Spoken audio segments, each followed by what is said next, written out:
అందరికీ నమస్తే. Welcome to VDS 777 Telugu news. 20 అడుగుల రోడ్డుగా మారిన 100 అడుగుల వంకను చదును చేసి స్వాహా చేసింది ఎవరు? ఎవరి వాటాలెంత?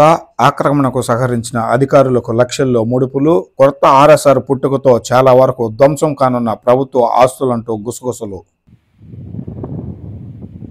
వివరాలను పరిశీలిస్తే అన్నమయ్య జిల్లా రైల్వే కోడు నియోజకవర్గం స్థానిక పట్టణ కేంద్రం రాఘవరాజపురం నేషనల్ హైవే రోడ్డు దగ్గర నుంచి గుంజన నదిలోకి వర్షపు నీరు వెళ్లడానికి దాదాపు 100 అడుగుల వరకు వెడల్పు కలిగిన వంక ఉండేదని, దాన్ని క్రమేణా కొద్దిగా చదును చేసి ఆక్రమించుకుంటూ కొంతమంది భూములుగా మార్చుకుంటే మరికొందరు అదే వంక పొరంబోకులో నివాస స్థలాలను ఏర్పరచుకున్నారని, అన్నీ తెలిసి ఇరిగేషన్ రెవెన్యూ అధికారులు చోద్యం చూస్తున్నారని, సంబంధిత శాఖ అధికారులకు తెలిసి కూడా ఎటువంటి చర్యలు తీసుకోవడం లేదని స్థానికులు గుసగుసలాడుకుంటున్నట్లు తెలుస్తోంది. VRA అంటే విలేజ్ రెవెన్యూ అబ్జర్వర్. ఆ పదాన్ని విలేజ్ రెవెన్యూ అసిస్టెంట్ గా మార్చి వారి దగ్గర సేవలు చేయించుకుంటున్నారే తప్ప గ్రామంలో ఉన్నటువంటి ప్రభుత్వ ఆస్తులకు గండి కొడుతున్న వారి వివరాలను VRAల ద్వారా సేకరించి వారిపై చట్టపరమైన చర్యలు తీసుకోవడం లేదని, ఒకవేళ వివరాలను తెలిసినా వారి దగ్గర పెద్ద మొత్తాలలో ముడుపులు పుచ్చుకుని తమకేమీ పట్టనట్లు వ్యవహరిస్తున్నారనే ఆరోపణలు లేకపోలేదని చెప్పుకోవచ్చు.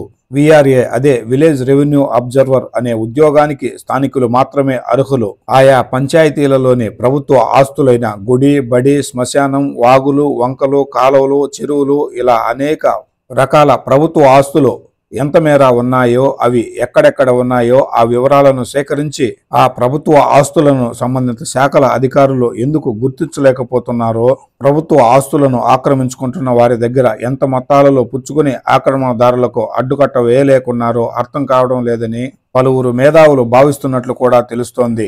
దేశ అభివృద్ధికి ప్రజలు ప్రభుత్వాన్ని ఏర్పాటు చేసుకుని ఎన్నో రకాల ట్యాక్సులను చెల్లించి అటు దేశ అభివృద్ధికి ఇటు ప్రజా శ్రేయస్సు కోసం పాటుపడేలా నడుచుకోవాలని ఉద్యోగాలిచ్చి వారికి ప్రజలే కట్టే ట్యాక్సులను జీతాలుగా చెల్లిస్తూ ప్రజా శ్రేయస్సు కోసం పాటుపడుతూ దేశ అభివృద్ధికి తోడ్పడమే కాక ప్రజలకు ఉపయోగకరమైన ప్రభుత్వ ఆస్తులను రక్షించడం కోసం చట్టాలను చేసి వారికి బాధ్యతలను అప్పగిస్తే వారిలో కొంతమంది అవినీతి అధికారులు ఉద్యోగ పీఠాలను అధిరోహించి ఆ అధికారాలను తమ గుప్పిట్లో పెట్టుకుని ఆక్రమణదారుల దగ్గర పెద్ద మొత్తంలో ముడుపులు పుచ్చుకుంటూ ప్రభుత్వ ఆస్తులను ఆక్రమించుకుంటున్నా తమకేమీ పట్టనట్లు వ్యవహరిస్తున్నారనే ఆరోపణలు లేకపోలేదని కూడా తెలుస్తోంది. వాగులు, వంకలు, కాలువలు, చెరువులు ఇలా నీటి ఆంబర ప్రదేశాలకు ప్రత్యేకంగా నియమించబడినదే ఇరిగేషన్ డిపార్ట్మెంట్. దానికి సంబంధించిన రికార్డులను తమ స్వాధీనంలో ఉంచుకొని వివరాలను వెల్లడిస్తూ హద్దులను తేల్చేది రెవెన్యూ డిపార్ట్మెంట్. ఈ రెండు డిపార్ట్మెంట్లు ఏం చేస్తున్నాయో, వంక